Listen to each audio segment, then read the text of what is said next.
Hello, greetings and welcome.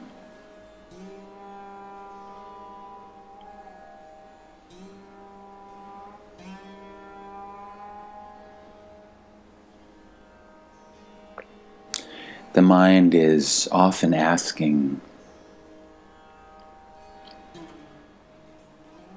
how and why?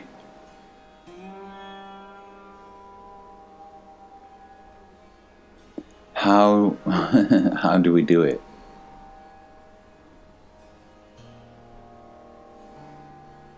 How do we become?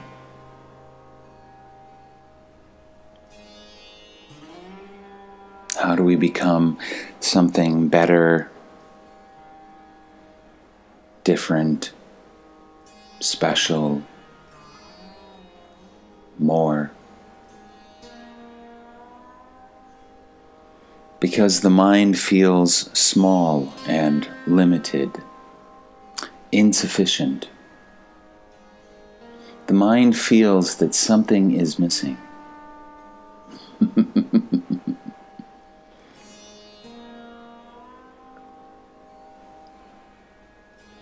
And the mind is always trying to get from point A to point B.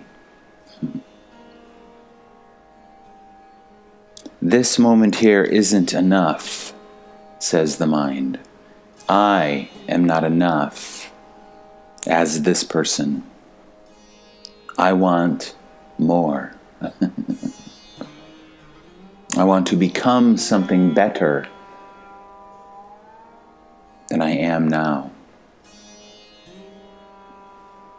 I may not even know what that is. Again, it's just about this moment, this person, this self-image really, is not enough.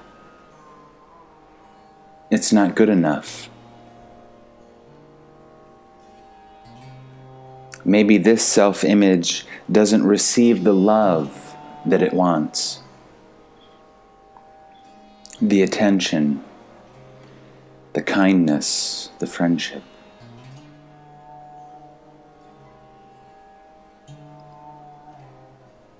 So no matter what it is that you're engaged in, it could be sports or music or business, the mind will always ask, how? How do I get better? How do I get more? How do I become something in the future?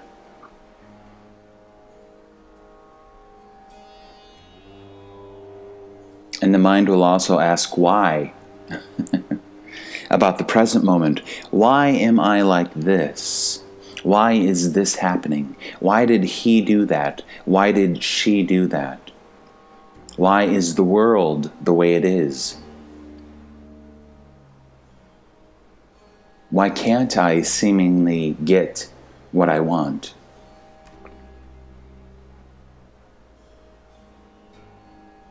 So there's a lot of how and why being asked by the mind, by the seemingly separate self, by the person, by the self-image.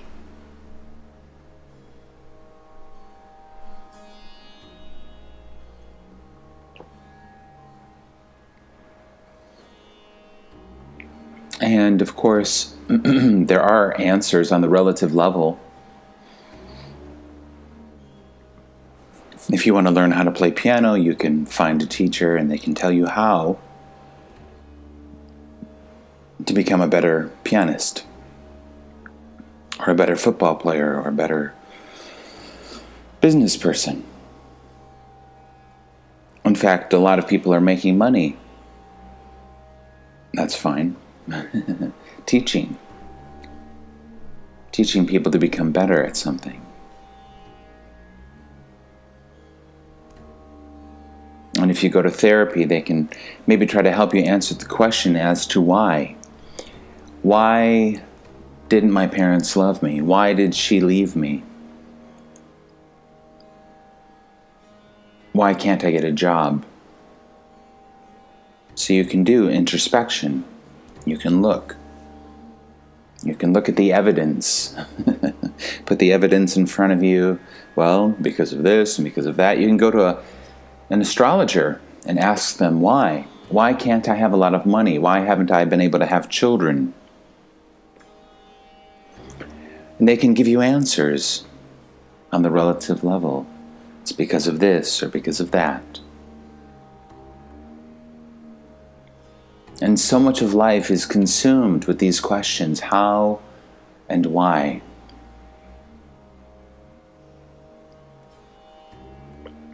Because the mind wants to know. The mind doesn't like not knowing.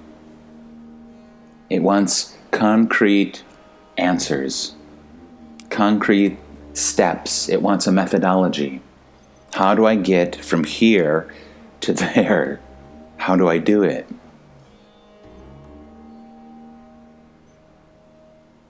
So that's why non-duality, well, forget non-duality, even just meditation is so difficult for people. Because meditation, and non-duality especially, are saying that there is no how. And there is no why. How do you get from point A to point B? There is no point A. There's definitely no point B. There seems like there's a point A. There's a here and now. But point A, again, as an object, is something concrete or tangible. No. As soon as you grab the here and now, it squeezes out of your fingers and your hands, and it eludes you. Because it's not a thing. It's not an object. Life is a verb. It's just a process of unfoldment. And every moment is changing and melting into the next moment. And we say the word moment, but there's not even a real moment here. Because as soon as you start to point to the present moment, it's already gone. It's already changed. But we can get pretty close. Stephen Levine used to say, he used to put his two fingers very close together, maybe an inch apart.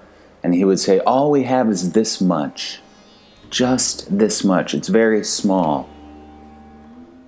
We just have this moment. And this moment, only being an inch wide, is easier to deal with than eternity or a whole lifetime or 20, 30 years. So there's value in saying, just be here now in this moment. Can you just be here? And of course the answer is yes. You can't escape here and now. You cannot escape being. You are always here and now. Maybe the question should be, can you get out of here and now? Can you go somewhere other than here and now? And if you can, doesn't that also then become your here and now? So you're trapped. But you're not trapped in the here and now as a prisoner. You are the here and now. And in the here and now, you are love and spontaneity and creativity and intelligence. You are the freedom of now, not the prisoner of now.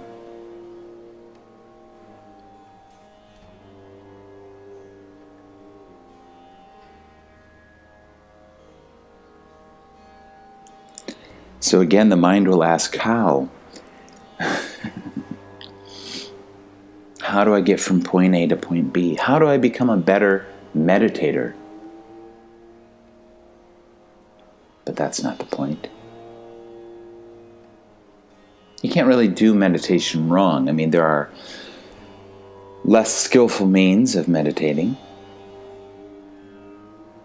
There are things that are recommended and things that are not recommended to do and think about during meditation. But basically, Nisargadatta Maharaj used to say, the only spiritual goal we have is to be. And you are doing it effortlessly all the time. It takes no effort whatsoever to be. Just to be. I am. That's why he always pointed to the I am. He said the I am is all you know. I am this or I am that. You don't really know. You may have some knowledge about it on the relative level. But it's only the I amness. This. What is? This is where reality is pulsating from. Everything is emanating and being expressed from the nothingness of this moment, from the silence and the stillness. The universe is being created in each and every moment. The universe is giving birth to itself in each and every moment.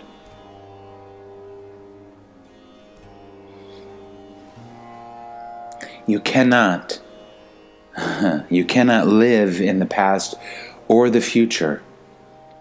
You cannot be there. You can only be there in thought. And thought is happening now. So you can't actually go there. People do a pretty good job of getting lost in the mind, getting lost in thought, getting lost in memories, or getting lost in fantasy and imagination about the future. But all of that getting lost is happening now. Everything is happening now.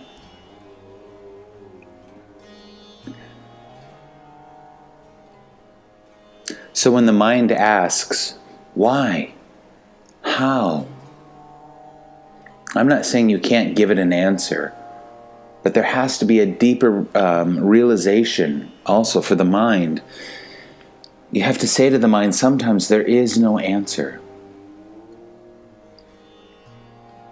There is no real answer, especially when it comes to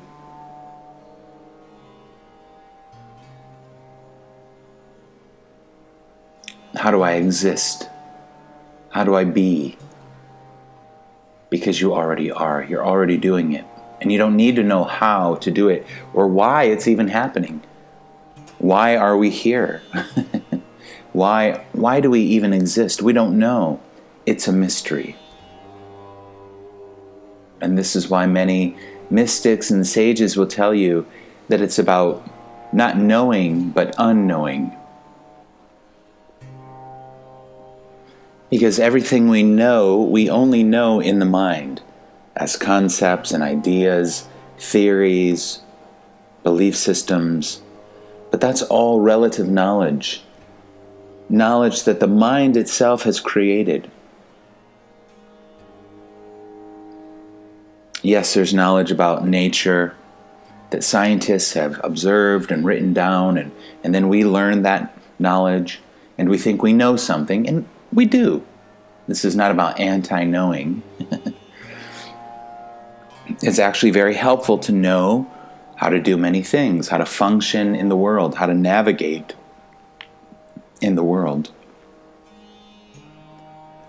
Knowledge is power. It's true. The more you know, the more you can do, possibly the more money you can make, the more success you can have, the more happiness you can have, perhaps. So knowing is not bad. That's not what this message is about. Really, this is just about how to deal with the mind. How to deal with the incessant questioning of the mind. How and why? And of course, for myself, I'm not so interested in business or becoming successful or making a lot of money.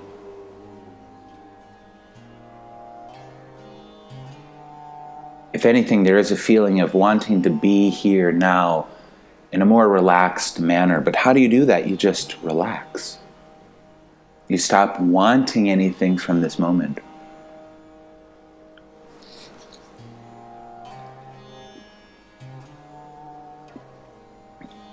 If you stop demanding something from this moment, I want something from this moment. I want this moment to give me some sort of pleasure, right? I want pleasure. I want to be entertained, stimulated.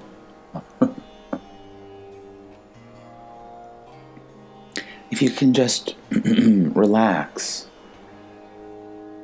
that wanting, relax those desires and fears that appear and disappear. Stop identifying with them.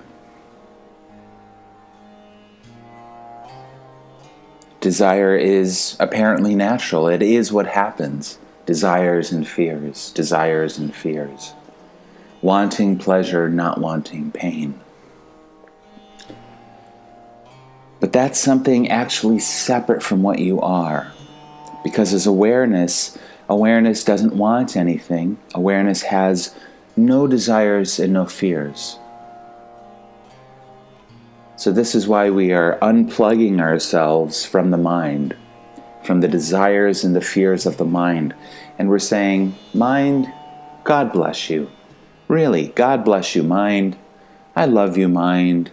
All is well. But I'm just going to disconnect from you and all the problems that you love to be worried about and all the fears and the desires. And I'm just going to unplug. And you go off mind and you do what you want. Mind, you are free. You can go on desiring and fearing as you wish, but I, as this spacious awareness, I choose to no longer be consumed by these desires and fears. In a sense, well, the awareness doesn't want more. It already is complete. But sometimes we throw in a higher self or a soul into this story, basically. And we say that there is a higher self that wants something more spiritual. We could easily say that the freedom, that which is free, I won't even say just inside of you, but that which is free, that is you, it is you really, the freedom you are, it's what stops identifying with the mind. It's what's taking out the plugs from the mind, the connection to the mind.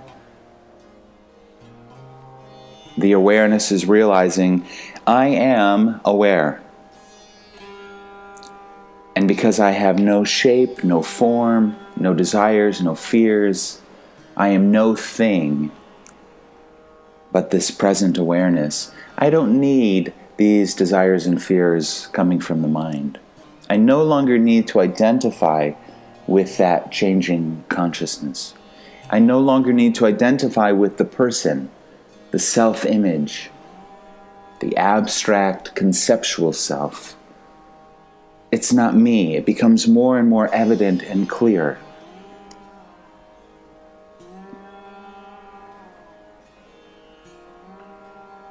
We see that the brain creates a sense of self, but the awareness is prior to the brain's creation of that sense of self. And it is seen through that the self is not real. It's real and unreal in a sense. It's a process, it's a verb. But it's no longer believed to be something of worth even, or value, or substance. It's just something that appears to be happening. And for some people, they speak about a moment in time when that process just seems to stop. The brain stops creating that false sense of self. And then that human being is looking around and they say, I can't find myself. There's nothing here anymore. Where did I go? Where did I go? Of course, there is something that remains, but it's no longer this constricted, contracted, energetic, conceptual self.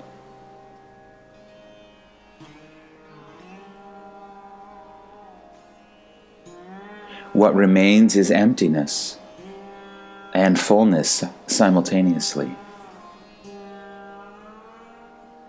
What remains is what was always here to begin with: life, universal life, divine universal life, without a self, without a center, without a person. And that is totally fine. Life never needed the ego. The ego doesn't like to hear that. The ego will tell you otherwise. Yes, you do need me. But does God need your personal ego? Does God need anything? Being everything doesn't need anything, yeah.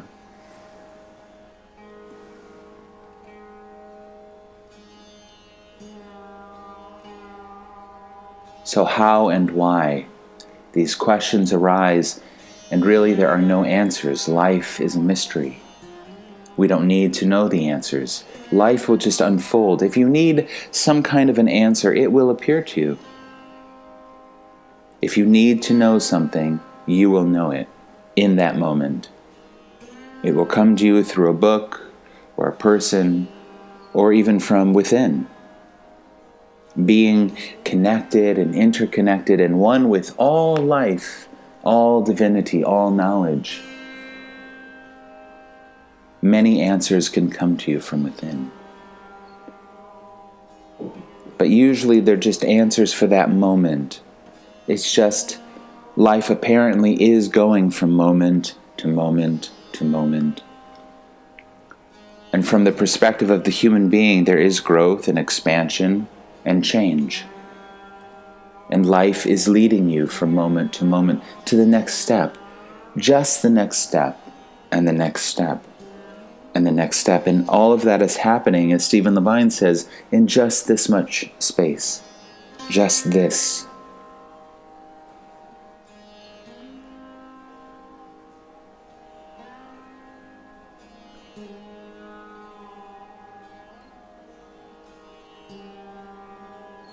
Now remember, even though Stephen says it's just this, yes, it's just this.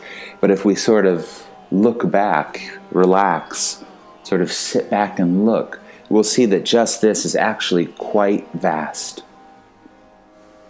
Omnipresent, universal, vast, vast awareness, beingness, consciousness. So it is amazing. It is the microcosm and it is the macrocosm simultaneously.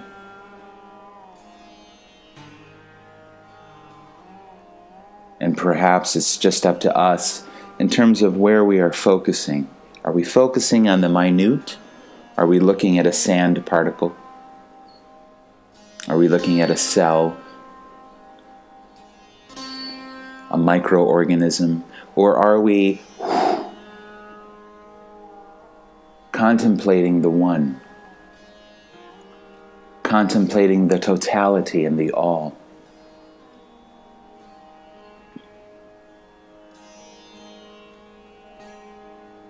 And at some point, we can do both at the same time.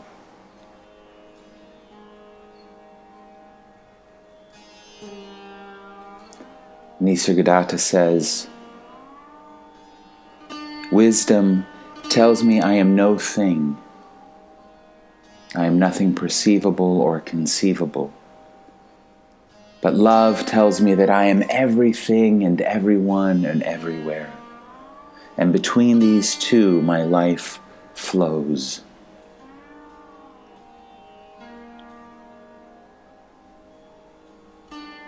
So in that sense, it's always both. I am the microcosm and I am the macrocosm. I am nothing and I am everything. You can even see, yes, I am someone and I am no one, no thing. But once you touch or taste that freedom, that emptiness, no longer will you be confused about your identity. Who am I? No longer will you get trapped And if you do get trapped, you won't be trapped for as long as you previously had been. You'll be more conscious about being trapped. I'm identifying. I'm identifying as a person. And every time we identify as a person, we limit ourselves. Our energy contracts. In a sense, we lose that experience of being the vast, the total, the one.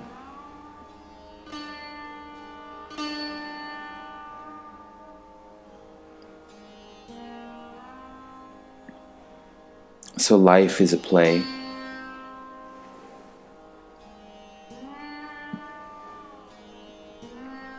It's a dance. And everybody has their own unique dance.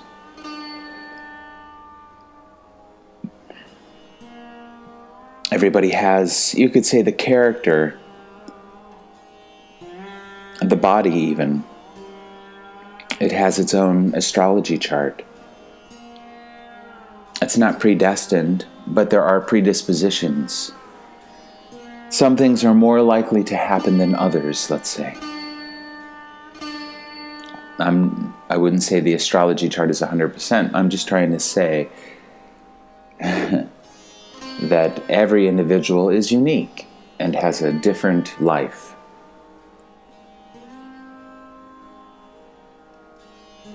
Obviously, Michael Jordan, he became the basketball player. Michael Jackson became the performer. Einstein became the scientist. It's pretty unlikely to say that they could have done something other than what they did. So, obviously some people are really predisposed to being a certain way for that lifetime, and that's the character. Ultimately, you're not the character. You're not the body, you're not that person. But that is part of your experience while you're in this body. So it'd be a little silly not to recognize it, let alone be with it. It's part of what is, right? It's what is this body and personality, the way this person expresses itself. Maybe it's introverted or it's extroverted. It's shy, it's outgoing, it's smart, it's slow, it's whatever it is. It likes this, it doesn't like that. So that's just the character. The essence, when we really go deep into the essence, there's only one. One essence, one life. And that's being expressed uniquely and differently in all 7 billion people. That's the variety and difference of consciousness.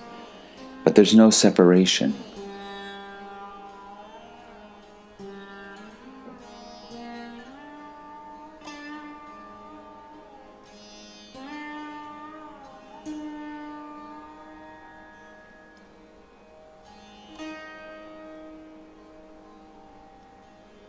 So why? Why is it like this? We don't know, right? We don't know. How did we become this? How are we this? How is the world this?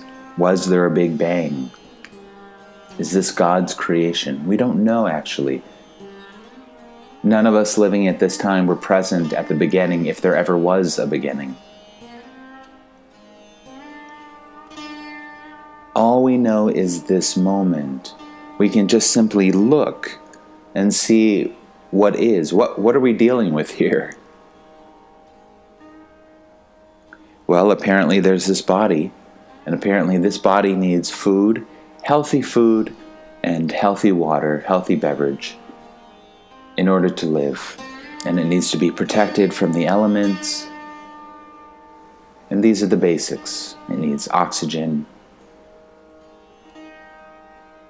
It needs a balance of work and rest.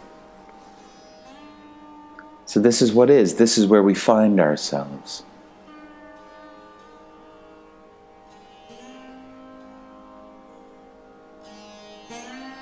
But we can look deeper and deeper. We can look at that which is looking. becoming aware of awareness itself, noticing that which is noticing, seeing that there is no one actually who is seeing. There's just plain, pure seeing itself, perceiving, awareing, witnessing, noticing, and it's always happening effortlessly, all by itself. And there's an aliveness, a presence of being, and it's always here. Throughout the day, at any point in time, I can simply ask, am I? Am I here?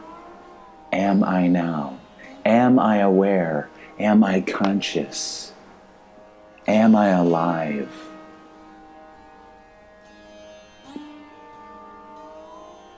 It's always here. Isness, what is always here. It's always present.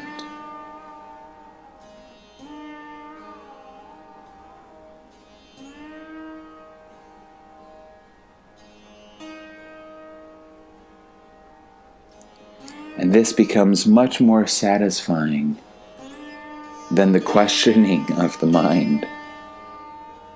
Because the mind will always, it's like a child, always asking questions. Why? Why? How much longer? What's this? What's that? Why? But the beingness, it knows in an unknowing kind of way. Again, it knows that it is. There's an instant recognition. I am. I am aware. And I like it. I love to be. I love to be. I am this beingness, and I love this beingness, and I love to be this beingness.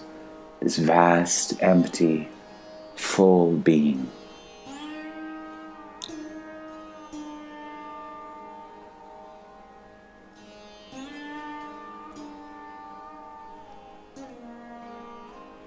I am.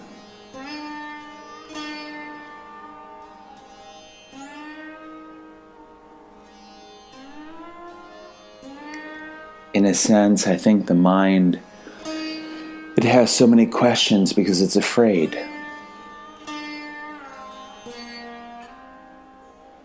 The person, it has desires and fears, but it's afraid, what will happen to me? And so when the mind asks questions like why and how, I think just send it love. Just send it love.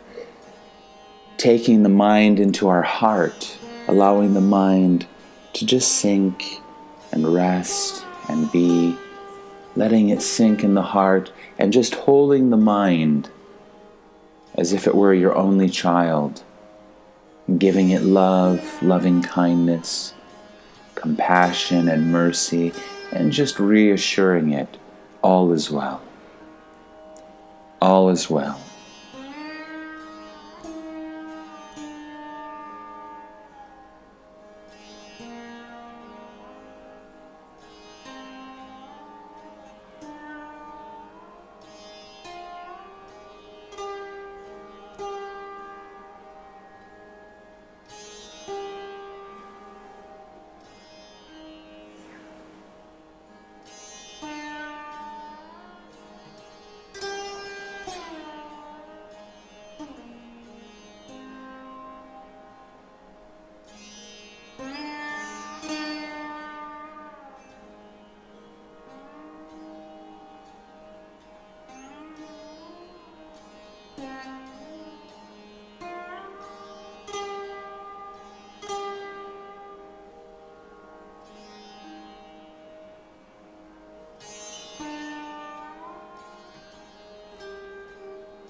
Because as we sink into the heart,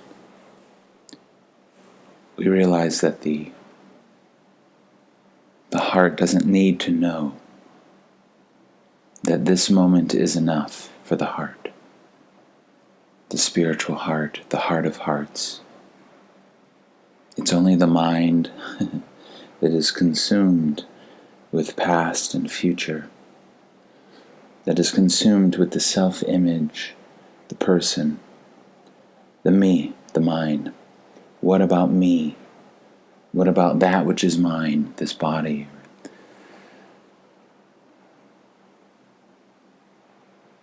But the heart is totally content, totally at peace. because the heart feels connected to everything and everyone. And it knows its own nature. It knows that it is untouched. It cannot be harmed. That it is birthless and deathless, timeless even. The heart feels connected to the source, to the Absolute Supreme.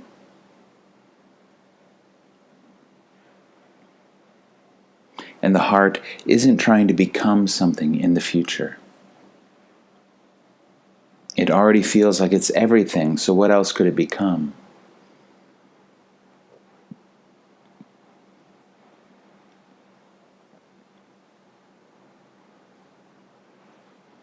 So again, if we ask, well, what is spirituality? We could say, one definition is that it's simply traveling from the mind, traveling down to the heart, and realizing the spirit, the aliveness, the divinity which is always present, and realizing that that is what we are. Not only are we one with God, but we are one with God, as God. We are that divine spark, the Atman, but we're also Brahman as well. And the more you realize this, it doesn't, it can, in the beginning, puff up the ego. Oh, look at me, I'm divine. But the more you really, truly enter the heart, you will be robbed of everything in the most beautiful way. And you will be left in total, utter humility. Not humiliated, but in utter humility, simplicity, emptiness, naked and raw, and it will feel wonderful.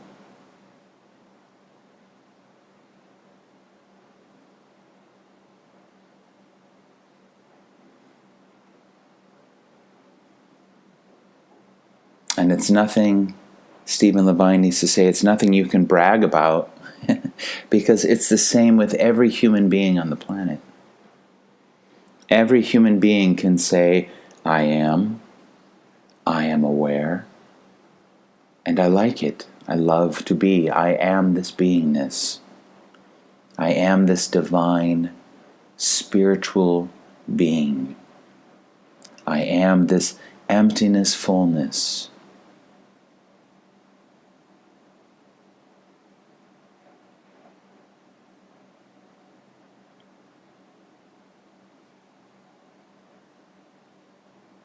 Well, the music has stopped.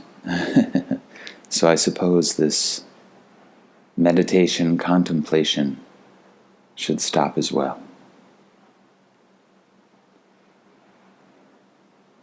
Peace and love. Be kind to yourself. Be kind to yourself. Namaste.